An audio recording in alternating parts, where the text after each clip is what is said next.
That is under attack. The phones are ringing off the hook.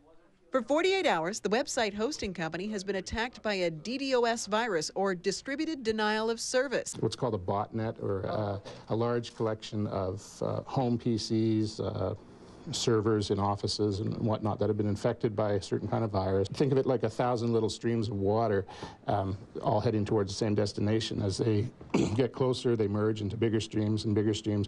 And by the time they reach the destination, it's a huge rushing river.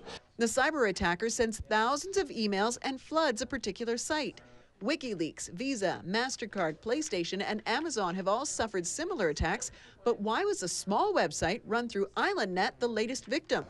The customer in question, we're not sure why they're a target, because they've got a little tiny website, has to do with wildlife and nature. There's absolutely nothing controversial about it.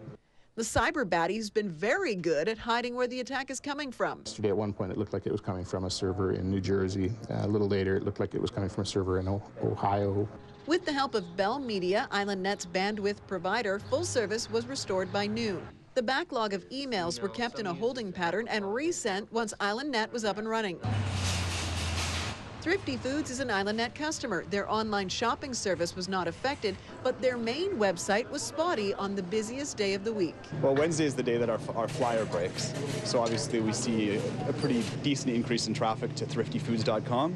And naturally, there was an inconvenience for our customers. CFAX 1070 was without reliable web service for 24 hours. So obviously a place where we update our news from our newsroom on an hourly basis. It's a place that people can go for webcasting to find out exactly what's on our radio station any given hour. We do have podcasting that's available on it as well. So what's the solution? IslandNet isolated the infected site and gave all other customers new IP addresses.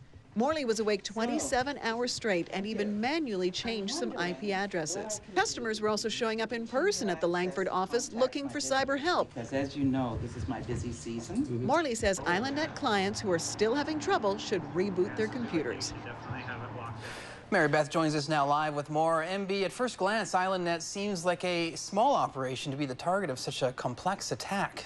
Andrew, IslandNet has been around since 1993. It was the very first internet service provider on the island, and with its 5,000 customers and managing 5,000 websites, doesn't sound like a lot, but that's 10 to 20 million web page loads every single day. That's tens of thousands of outgoing emails that they're responsible for. And IslandNet has clients all over the world, including Asia, Africa, Europe, and some of them are e-commerce companies who rely on instant information, so you can imagine how difficult the last 2 days have been for those companies.